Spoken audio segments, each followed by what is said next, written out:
ओम श्री परमात्मा नमः। मैं सीनियर प्रोफेसर हरिहृदय अवस्थी अपने परम पूज्य प्रातः स्मरणीय गुरु जी वेद मूर्ति तपोनिष्ठ गीता उपनिषद पुराण धर्मशास्त्र के विशेषज्ञ प्रोफेसर पंडित भगवत शरण शुक्ल जी के साथ में आप सभी का Awasthi Ayurveda anatomy yoga and spirituality channel पे हार्दिक स्वागत करता हूँ। गुरु जी हम लोग को सांख्य कार्य का समझा रहे हैं। आज 41वीं कारिका का सरल अर्थ गुरु जी बताएंगे। चलते हैं गुरु जी की ओर। नमोस्तनंताय सहस्रमूर्तये सहस्रपादाक्षिशिरोरुबाहवे सहस्रनाम्ने पुरुषाय शाश्वते सहस्रकोटियुगधारिणे नमः। कृष्णाय वासुदेवाय हरये परमात्मने प्रणतक्लेशनाशाय गोविंदाय नमो नमः। इस चैनल से संबद्ध सभी विद्वद्गण, सभी जिज्ञासु छात्र वृंद, सहृदय सज्जन वृंद एवं इस चैनल के संस्थापक तथा प्रबंधक आचार्य हरिहृदय अवस्थी जी, आप सभी का इस सांख्य शास्त्र विचार परंपरा में स्वागत है। हम लोग संप्रति कारण शरीर और स्थूल शरीर पर चर्चा कर रहे थे और उसके साथ साथ ये चर्चा हुई कि जो यह शरीर है यह भोगों जो है भावों से अधिवासित होकर के और लिंग रूप में इस संसार के आवागमन में प्रवृत्त होता है। इस पर बड़ी चर्चा हुई थी। और लिंग इसको इसलिए कहा जाता है कि ये बाद में ये लय हो जाता है, लय गच्छति इति लिंगम, और इसी हेतुमत्ता से इसको लिंग भी कहा जाता है। प्रश्न ये हो रहा है कि अहंकार, मन, 5 कर्मेंद्रिय और 5 ज्ञानेंद्रिय, इनके साथ बुद्धि को ही संसरण करने वाली क्यों न मान लिया जाए और अलग से आप प्रामाणिक सुख शरीर की कल्पना करने की क्या आवश्यकता है? क्योंकि कारण शरीर में तो और कुछ है नहीं। बुद्धि और अहंकार, मन, 5 कर्मेंद्रिय, 5 ज्ञानेंद्रिय, यही 18 तत्व और 5 तन्मात्राएं, इतने तो बुद्धि को ही क्यों न मान लिया जाए? उस पर विचार करते हुए कहते हैं, चित्रम यथाश्रयम ऋते साणादिभ्यो विना यथा छाया तद्वद बिना विशेषण प्रतिष्ठति निराश्रयम लिंगम। आप चित्र बनाते हैं और चित्र बनाने के लिए आपको किसी एक आधार की आवश्यकता होती है। बिना किसी आधार के चित्र का निर्माण नहीं हो सकता। उसी तरह छाया होती है। छाया जो है बिना किसी स्थाणु आदि के, स्तंभ आदि के छाया का स्वरूप नहीं बन सकता है। उसके आधार पर ही छाया का स्वरूप बनेगा। तो जैसे यथा आश्रयम ऋते चित्रम, बिना आश्रय के, बिना आधार के चित्र नहीं रह सकता है। यथा स्थाणादिभ्यः बिना छाया, स्थाणादि के बिना छाया नहीं रह सकती है। तद्वत् विशेषैः बिना न निराश्रयम तिष्ठति लिंगम। उसी प्रकार विशेष के बिना आश्रयहीन लिंग भी अर्थात बुद्धि, अहंकार, मन इत्यादि भी नहीं रह सकते हैं। उनको भी किसी आश्रय की आवश्यकता होती है। इसकी व्याख्या करते हुए आचार्य वाचस्पति मिश्र कहते हैं, लिंगनात् ज्ञापनात् बुद्ध्यादयो लिंगम तत् अनाश्रय न तिष्ठति। लिंगनात् ज्ञापनात्, लिंग का तात्पर्य क्या है? लिंगनात् ज्ञापनात्, जो बुद्ध्यादि है ये प्रधान अर्थात प्रकृति के ज्ञापक है, अनुमापक है। तो अनुमापक होने के कारण बुद्धि इत्यादि क्या है? ये लिंग है, हेतु। और हेतु बिना हेतु मान के नहीं रह सकता। तद अनाश्रय प्रतिष्ठा। और उसके साथ जन्म प्रयाणांतराले बुद्ध्यादया प्रत्युत्पन्न शरीराश्रिता प्रत्युत्पन्न तन्मात्रवत्वे सति बुद्ध्यादित्वात्। और ये जो शरीर का जन्म होता है, शरीर की मृत्यु होती है,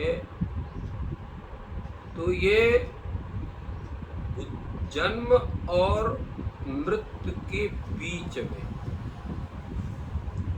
जो बुद्धियादि है वह स्थूल शरीर में स्थित प्रत्युत्पन्न शरीर आश्रिता। क्या कहते हैं? स्थूल शरीर में स्थित होते हैं।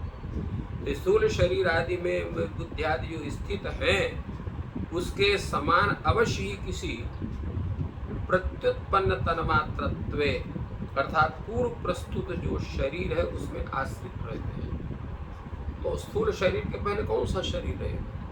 सूक्ष्म शरीर ही रहेगा, क्योंकि ये जो बुद्धियादि हैं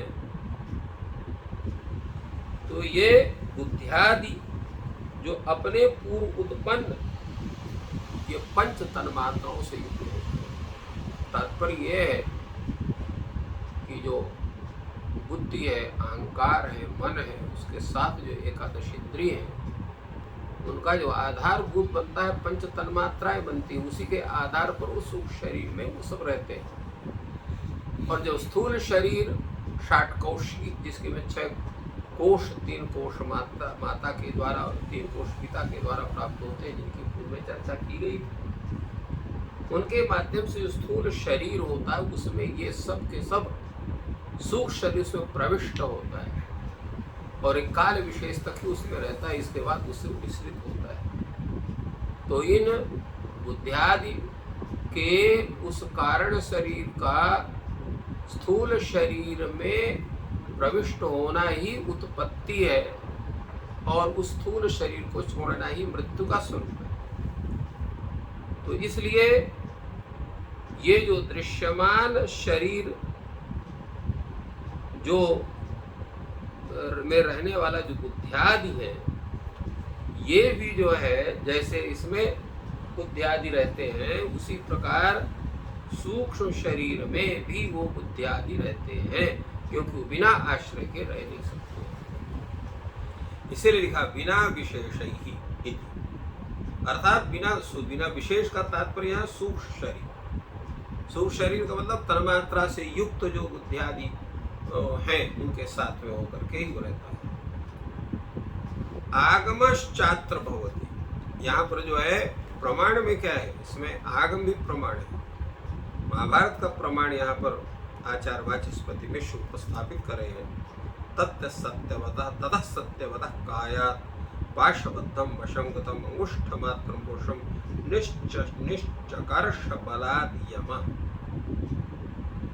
तो यमराज ने सत्यवान सत्यवतः कायात्, सत्यवान के शरीर से, पाशबद्धम पाश से बंधे हुए, वशम गतम अपने वश में प्राप्त हुए, अंगुष्ठ मात्रम पुरुषम, अंगुष्ठ मात्र जो अंगुष्ठ मात्र अर्थात अंगुष्ठ मात्र ही जिसका स्वरूप है, एवं भूतम पुरुषम, पुरुषम नाम सूक्ष्म शरीरम कारण शरीरम, बलाद यमः निश्चकर्ष, बलाद अपने हठात और अपने जो है बल के माध्यम से, अपने पौरुष के माध्यम से, अपने पराक्रम के माध्यम से या अपने प्रभाव के माध्यम से यम ने उस जीव विशेष को उस शरीर से पृथक किया।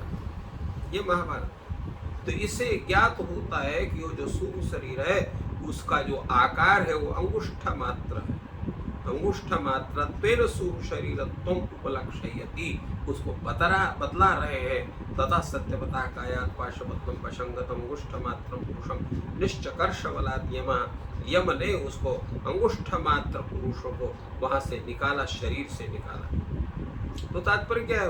वो सूक्ष्म शरीर है, वो किसी को दिखलाई नहीं पड़ता, उसको यमराज देख सकता है या जो दिव्य तत्व है वो उसको देख सकते हैं। आत्मना निष्कर्षा संभवात्, क्योंकि आत्मा को निकालना संभव नहीं।